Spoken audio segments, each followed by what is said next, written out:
जय हिंद।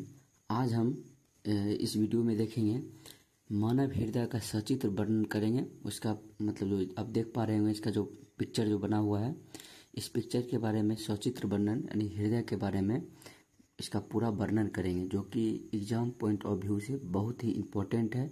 और यह जो प्रश्न है बिहार बोर्ड में 2-3 बार पूछ चुका है और यह प्रश्न परिवहन चैप्टर से लिया गया है, जो कि कह रहा है मानव हृदय का स्वचित्र वर्णन करें। स्वचित्र जब भी कहे तो चित्र के साथ उसका वर्णन करना होता है, इसलिए मानव हृदय का स्वचित्र वर्णन हम करेंगे। सबसे पहले जो है आप देख पा रहे होंगे, हमने हृदय का चित्र बनाया है, यानी इसको हार्ट भी कहा जाता है, हृदय। तो हृदय बारे में सबसे पहले मतलब इसका आंसर लिखने से पहले आपको चित्र बना लेना होगा और चित्र के देख कर ही आपको अपने मन से भी इसको लिख सकते हैं, कोई इसमें दिक्कत नहीं होना चाहिए। तो यहाँ आंसर लिखा है हमने हृदय बारे में। सबसे पहले लिखा है यह एक पेशीय अंग है। पेशीय मतलब इसमें कोई हड्डी उड्डी नहीं रहता है, एक मांसपेशी का है, यह है मांस, इसीलिए हम लिखे हैं पेशीय अंग है। इसमें हड्डी नहीं रहती है, जो हमारे मुट्ठी के आकार होता है, जो हमारी क्या होती है, मुट्ठी के आकार की रहती है। कौन?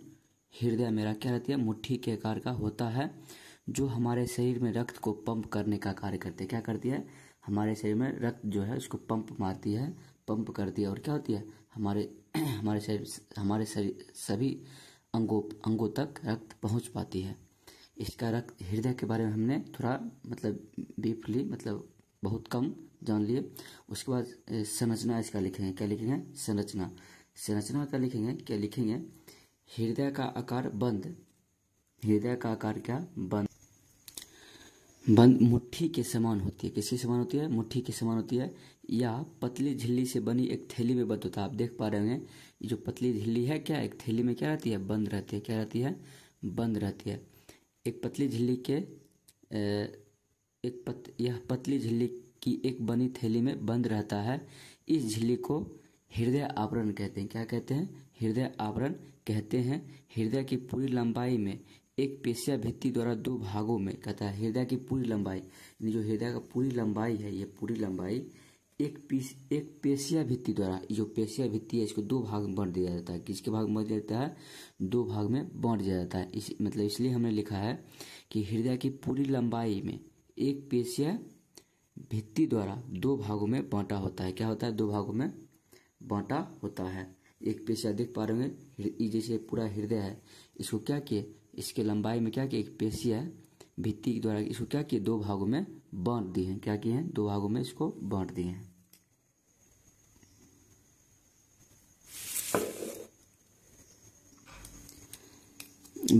बांटा होता है। इस भित्ति को विभाजिका या सेप्टम कहते हैं।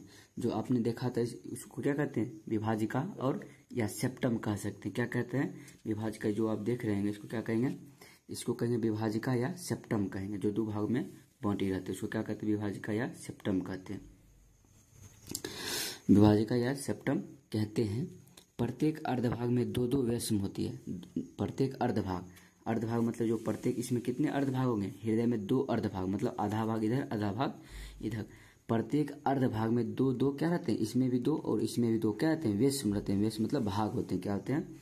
2-2 क्या रहते हैं? प्रत्येक अर्धभाग में 2-2 व्यासम होते हैं। 2-2 व्यासम होते हैं।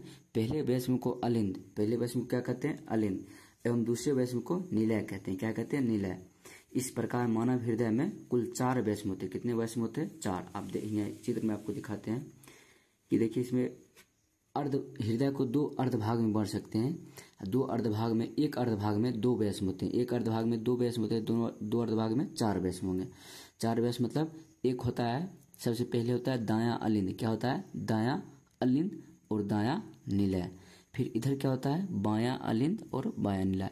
ये 4 प्रकार की व्यासम होती है।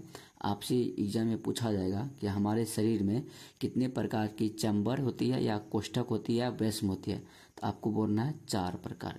कितनी होती है? 4 होती है। कितनी होती है? 4। 2 हो जाती है मतलब इधर दायां अलिंद दायां निलय, और 2 इधर हो जाते हैं बायां अलिंद बायां निलय। इस प्रकार हमारे हृदय में कितने चैम्बर होते हैं? 4 चैम्बर होते हैं। एक दायां अलिंद, एक दायां निलय, बायां अलिंद बायां निलय। क्या होती है? बायां अलिंद और बायां निलय होती है। इसलिए हमने लिखा है कि इस प्रकार मानव हृदय में कुल 4 वयस्म होते हैं। कितने वयस्म होते हैं? 4। 2 अलिंद होते हैं। कितने होते हैं? 2 अलिंद। मतलब एक इस साइड 2 अलिंद, 2 अलिंद आप देख पा रहे हैं। 2 अलिंद मतलब 2 अलिंद, एक ई अलिंद एक ई अलिंद, और 2 निलय, एक ई निलय एक और ई निलय। अंतर इसमें यह है कि दायां निलय हो जाता है, ये बायां निलय हो जाता है, बस यही अंतर है। इसलिए हमने लिखा है कि दो अलिंद तथा 2 निलय होते हैं। दोनों अलिंद रुधिर के लिए, किसके लिए? रुधिर के लिए आशय का कार्य करते हैं। जो दोनों अलिंद है, क्या है? अलिंद। आशय मतलब होता है दोनों अलिंद क्या करते हैं? रुधिर को मतलब जमा करने का कार्य करते हैं। जैसे रुधिर आया यहीं पर गिरेगा, क्या आएगा? रुधिर। इससे आप तीर के निशान देख पा रहे हैं, रुधिर आएगा, क्या होगा? दायां अलिंद में आएगा। कहाँ आएगा? दायां अलिंद में आएगा, और दायां अलिंद से क्या होगा? बायां निलय में जाएगा। इसलिए लिखें जो अलिंद जो है, दो अलिंद होती है, किसके कार्य करती है? रक्त की आशय। मतलब यहीं रक्त क्या आती है? यहीं पे आती है। सबसे पहले यहीं पे रक्त गिरती है, उसके बाद दायां निलय होते हुए फुसफुसिया धमनी में चल जाती है। उसके बाद आगे पढ़ेंगे ये बात।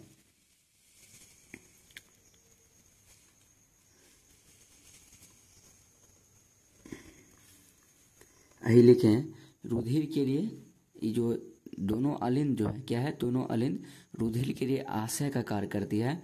अलिंद निलय छिद्र पर कपाट मौजूद होता है। अलिंद और निलय के छिद्र पर क्या रहती है? कपाट मौजूद होती है, जिससे अलिंद से निलय में आए रुधिर को पुनः अलिंद में वापस जाने से रोकता है।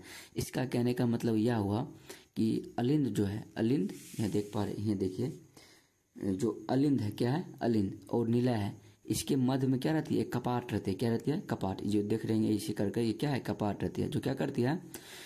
अलिंद से आए हुए रक्त को, अलिंद जैसे रक्त आएगी और निलय में जाएगी, फिर इसको वापस अलिंद में जाने नहीं दिया जाएगा। क्यों? क्योंकि ये जो है, अगर वापस रक्त इसमें जाएगी तो ये क्या हो जाएगा? बंद हो जाएगा। क्या हो जाएगा?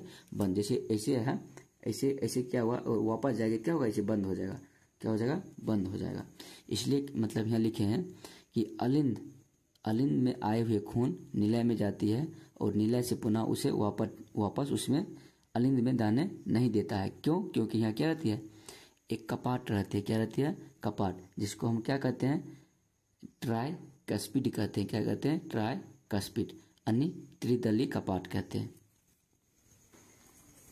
यही लिखिए अलिंद जो है, क्या है? अलिंद निलय छिद्र पर कपाट मौजूद है। क्या रहती है?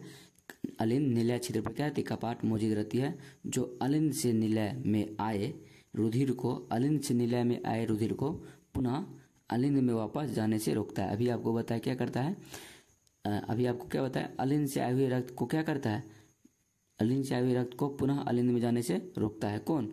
वही कपाट, जो क्या रहता है? मौजूद कपाट वापस जाने से रोकता है, कपाट रोकता है। उसी तरह क्या रहता है? बाएं अलिंद में उसी तरह बाएं अलिंद निलय छिद्र पर मौजूद कपाट, उसी तरह क्या रहता है? बाएं अलिंद में क्या रहता है? मौजूद कपाट रहता है। इसमें भी देखिए क्या है? कपाट है। इससे मतलब रुधिर होके इधर रुधिर आएगी, फिर वो क्या धमनी, महाधमनी द्वारा वापस पूरे शरीर तक चली जाएगी। यह क्या रहती है? कपाट रहती है। क्या रहती है? कपाट। जब इससे होकर भी रक्त आएगी तो फिर वापस इसमें अलिंद में नहीं जा पाएगी। इसलिए हमने यहाँ पे भी लिखा है कि मौजूद कपाट को अलिंद में वापस जाने से रोकता है। बाएं अलिंद निलय छिद्र पर मौजूद कपाट को द्विदली कपाट कहते हैं। क्या कहते हैं? द्विदली कपाट या डाइकस्पिड कहते हैं। किस पे?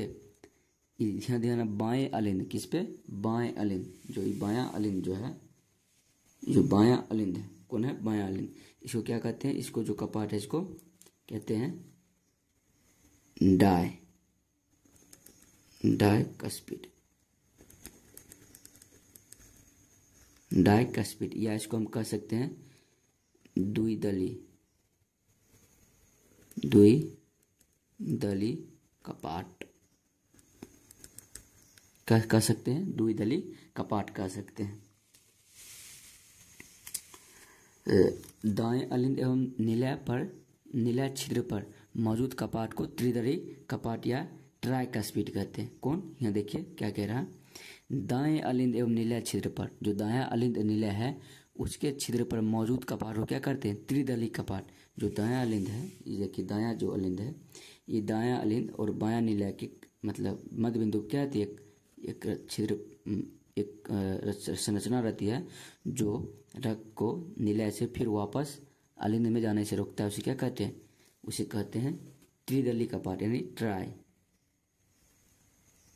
ट्राइकस्पिड, या इसको कहते हैं त्रिदली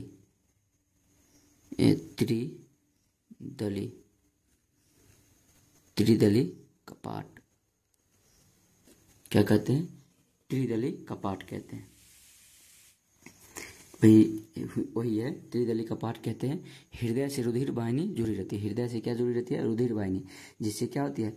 जिससे रुधिर पूरे शरीर तक जाती है। इसलिए यहाँ लिखे हैं हृदय से रुधिर वाहिनी जुड़ी होती है। अब इसका क्रिया विधि देखेंगे। क्या देखेंगे? क्रिया विधि किस प्रकार काम करती है वो देखेंगे। मानव शरीर में रुधिर का परिसंचरण, मानव शरीर में जो है रुधिर का परिसंचरण मतलब रुधिर कैसे परिवहन करती है, हृदय की एक पंप क्रिया द्वारा होता है। किसके द्वारा होती है रुधिर का परिसंचरण? हृदय की पंप क्रिया द्वारा। पंप अगर नहीं करेगा, हृदय अगर धड़केगा नहीं, पंप ऐसे पंप मारता है, ऐसे क्या करता है? पंप मारता है। पंप क्रिया द्वारा होता है। मानव हृदय जोरा पंप की तरह कार्य करता है। जोरा पंप मतलब कि एक फिर दो हो जाता है। दो अभी जैसे ही बताए ना, क्या रहता है? दो हो जाता है। जो ये मतलब पंप करता है, एकदा ये पंप करता है। दो जोरा की तरह क्या करती है? पंप करती है। एकदा ये पंप करती है, एकदा ये पंप करती है, कार्य करता है। मानव हृदय जोरा पंप की तरह कार्य करता है। बायां पंप एवं दायां पंप, वो बोले जो बायां पंप रहती है हृदय की और दायां पंप रहती है वो जोड़े की तरह कार्य करती है। आपस में तालमेल से कार्य करती है। तालमेल मतलब एकदा ये पंप मारेगा, एकदा वो पंप मारेगा। तालमेल से क्या करते हैं? आप अपने अभी छाती पर हाथ देकर देखिएगा तो आपका भी क्या होगा? मतलब धड़कने का थोड़ा थोड़ा आवाज आएगा। से क्या करती है? तालमेल से कार्य करती है। अलिंद एवं निलय बारी बारी से फैलते सिकुड़ते हैं। क्या करती है? जो अलिंद है बारी बारी से, अलिंद एवं निलय बारी बारी से फैलते एवं सिकुड़ते हैं। बारी बारी से कभी एक पहले अलिंद फैलेगा या सिकुड़ेगा, फिर निलय क्या करेगा? फैलेगा, सिकुड़ेगा। हृदय के कार्य करने की निम्नलिखित अवस्थाएं, जो हृदय है उसके कार्य करने के निम्नलिखित अवस्थाएं, जो कि दो मुख्य जो अवस्थाएं हैं उसको पढ़ेंगे। प्रकुंचन, क्या है? प्रकुंचन। इस प्रकुंचन किसे क्या कहते हैं? इसमें दोनों निलय एक साथ सिकुड़ते हैं। जो निलय रहती है दोनों क्या करती है? एक साथ सिकुड़ते हैं, जिससे उसमें भरा रुधिर धमनी में पंप हो जाता है। इसमें दोनों निलय एक साथ सिकुड़ते हैं, जिससे उसमें भरा रुधिर धमनी में पंप हो जाता है। आपको चित्र द्वारा समझाते हैं। ये जो दोनों नीला है क्या है? ये दोनों नीला है, ये भी नीला है और ये भी नीला है। दोनों एक साथ क्या करते हैं? पंप करते हैं। क्या करते हैं? पंप। अगर ये पंप मारेंगे नीचे से क्या होगा? जो रुधिर है कहाँ चल जाएगी? धमनी। वहाँ यहाँ लिखा है माँ धमनी, धमनी के साथ कहाँ चल जाएगी? पूरे शरीर में चल जाएगी। जो यहाँ पे भी रुधिर है ये भी कहाँ चल जाएगी? फुसफुसिया धमनी, फेफड़े के पास चल जाएगी और शुद्ध होकर फिर वापस दायां अलिंद में आ जाएगी। वही मतलब लिखे हैं कि प्रकुंचन में क्या लिखे हैं? दोनों जो निलय है दोनों एक साथ क्या करते हैं? पंप करती है, और पंप करने के बाद रक्त जो है महाधमनी में चली जाती है। कहाँ चली जाती है? महाधमनी में चली जाती है। तो इसमें दोनों निलय एक साथ सिकुड़ते हैं। क्या करते हैं? सिकुड़ते हैं, जिससे उसमें भरा रुधिर क्या होता है? धमनी में पंप हो जाएगा। जब सिकुड़ेगा तो उसका स्पेस क्या हो जाएगा? कम हो जाएगा। क्या हो जाएगा? कम हो जाएगा। स्पेस जब कम हो जाएगा तो वह क्या होगा? रुधिर ऊपर की ओर अपने आप चला जाएगा।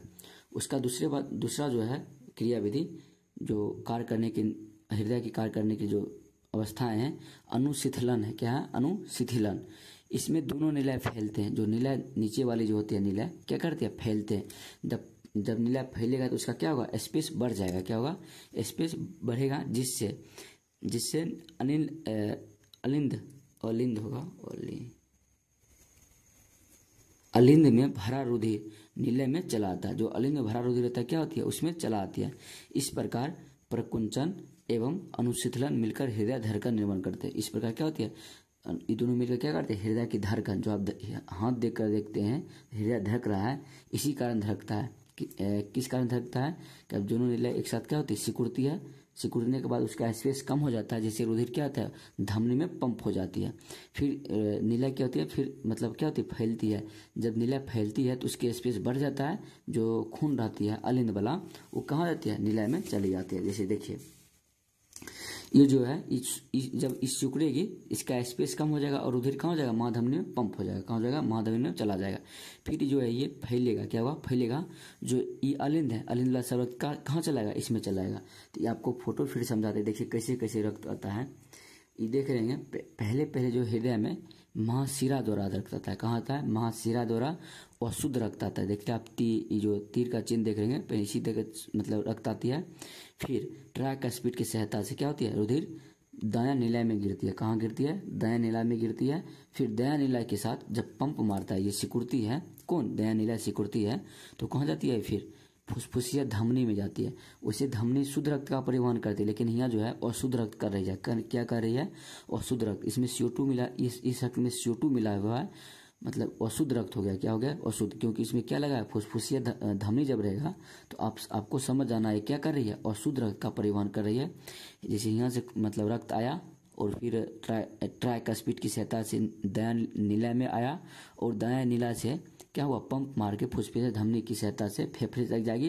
फिर फेफड़े से शुद्ध रक्त होगा, उसमें ऑक्सीजन मिलेगा।